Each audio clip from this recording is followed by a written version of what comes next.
Harry's Wife, 100.31.1. Manchester. The Grip of Doom. Video analysis. Hello, I'm H.G. Tudor, continuing to educate you all about narcissism, given my unrivaled expertise in that field, and doing so through a variety of different mediums and methods, so that you increase your understanding of what narcissism is, and at the same time get to understand what's really driving Harry's wife's behaviours.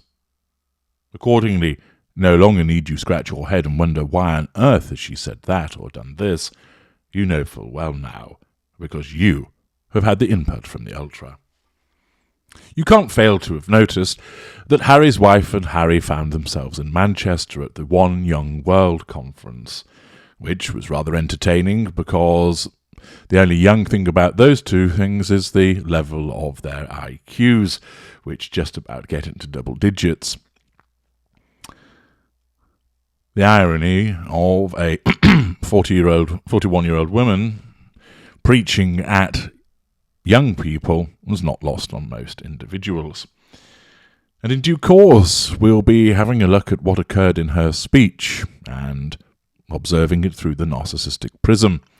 But first of all, I happened upon a small piece of footage that shows their entry into the arena. It's the entry at Bridgewater Hall. You may have seen, whilst other people were speaking, that the camera repeatedly went on to Harry and Harry's wife, who looked like they were sat on a stone white bench, as if they'd been stranded in a park. And for some strange reason, in the excerpt that I had seen, Harry's wife kept nodding all of the time. I don't know whether it was the case that her neck is struggling to support that oversized head of hers, or whether it was simply the fact that she felt that she needed to sanction her approval of everything that was being said because she is oh so important. But here we see their entrance into Bridgewater Hall. The footage that I have unearthed suggests that they were being booed when they entered.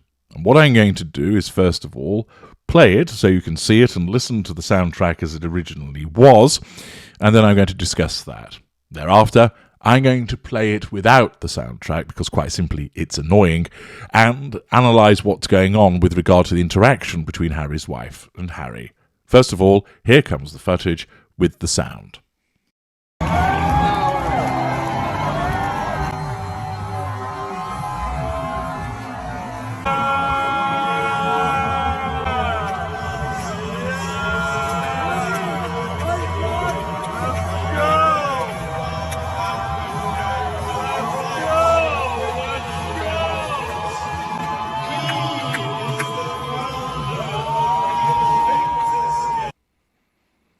If you ever want to get on somebody's nerves, keep playing that over and over again.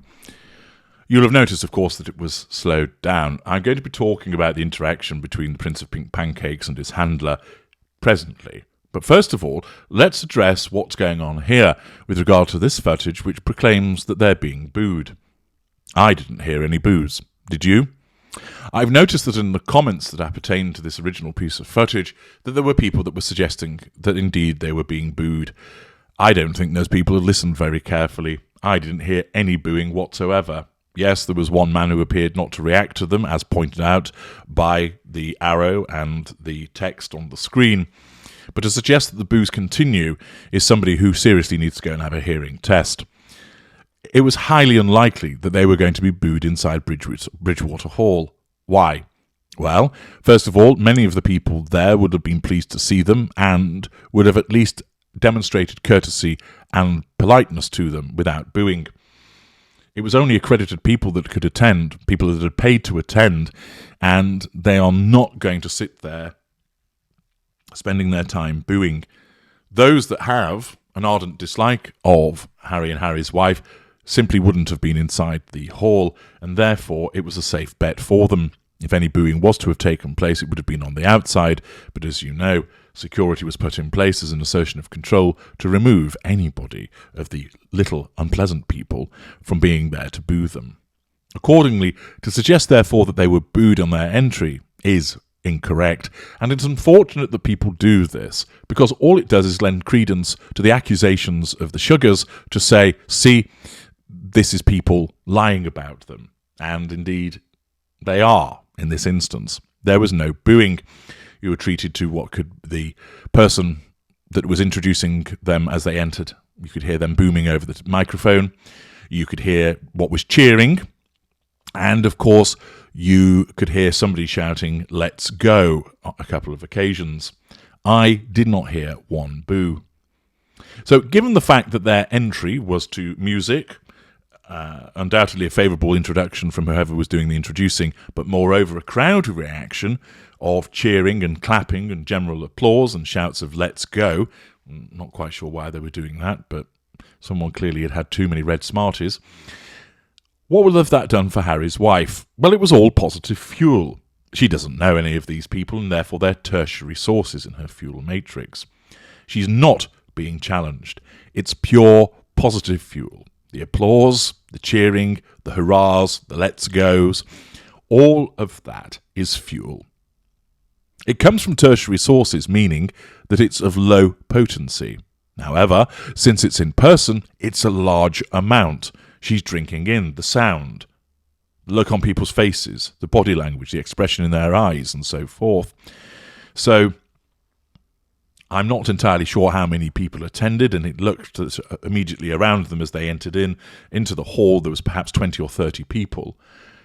Assuming there were a few hundred in attendance, all of that would have amounted to a large fuel dump for Harry's wife from low-potency sources.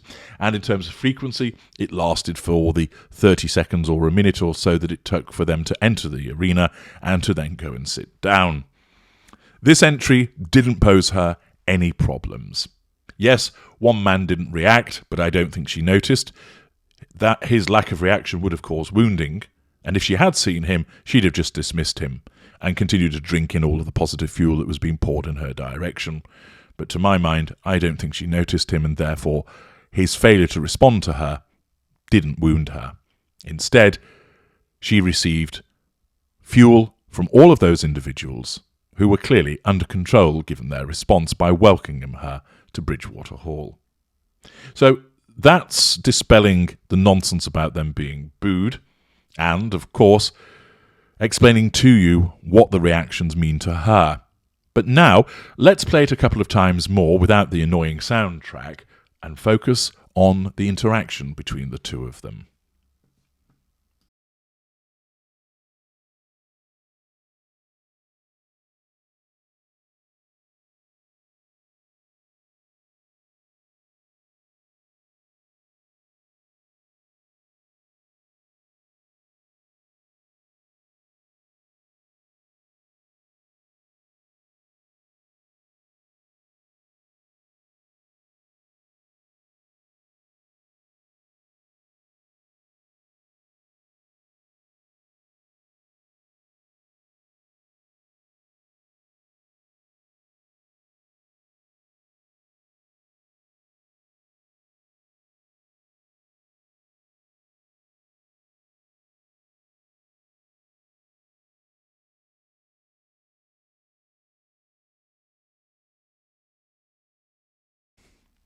That's better. Enables you to focus on the interaction between the two of them.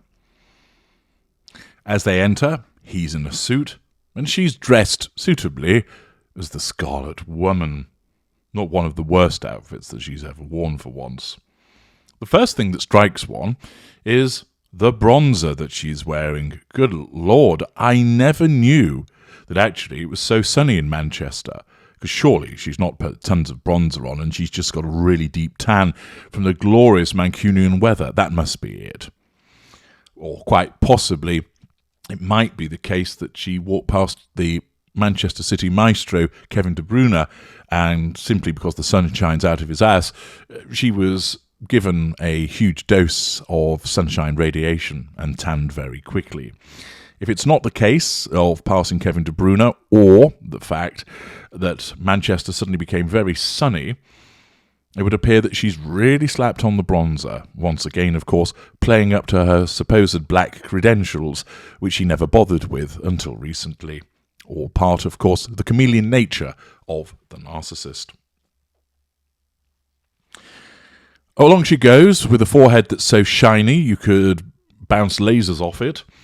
And, of course, they enter with a cameraman in front of them, no doubt filming this exciting footage for the Netflix documentary, Residual Benefit. You'll see that Harry's wife is fixed once again with that rictus grin, that smug, self-satisfying look, as she drinks in all the fuel that I explained about earlier on. Harry doesn't look particularly comfortable. He looks somewhat ponderous, looking downwards and feeling somewhat self-conscious, and of course, who would not feel uncomfortable with your hand in a vice-like grip as a consequence of the grip of doom? Yes, once again, a 41-year-old woman and a 37-year-old walk into the arena as if they're fucking teenagers. It is simply pathetic. But it isn't the fact that they're behaving driven by this desire to be seen as teenage love, but rather, of course, as you know, this is Harry's wife's narcissism at play. She's asserting control directly over Harry by physical assertion through gripping his hand so that he loses all feeling in his fingers. But also, she is triangulating the audience with this supposed show of affection for the purposes of assertion of control over them, to say, look at us. It's not captor and captive or jailer and hostage. Oh, no, no, no. I'm not his handler. We are so deeply, amazingly in love. Again, her narcissism drives her to have to tell people that we are in love. And of course, those of you who are informed know that this is simply a facade. She has no emotional empathy and therefore cannot be in love. However, her narcissism convinces us that she is, for the purposes of that facade management, to show to the outside world, so that they all go, isn't it lovely that they're still holding hands after being married these few years? Of course, the rest of us know it's quite simply the grip of doom, there to control Harry and to manage the facade to assert control over the tertiary sources in the audience. They walk past J.K. from Jamiroquai, who looks singularly unimpressed. I suspect that's because he's lost his hat. And as she wanders along, drinking in all of this large dollop of fuel, there's a wave from the Duchess, which, of course, is an assertion of control over the audience, and one of her tendrils flaps that she has to dismiss. And as they walk along, once again, it's grip, grip, grip, grip, holding tightly onto Harry, steering him along, subjecting him to that assertion of control and managing that supposed facade. A useful glimpse and a lovely little excerpt from the narcissistic dynamic for you to enjoy. Now, I found the actual soundtrack to this footage, which, as we exit another brilliant analysis of narcissism in action, I'm going to play for you. I'm H.G. Tudor. Thank you for watching.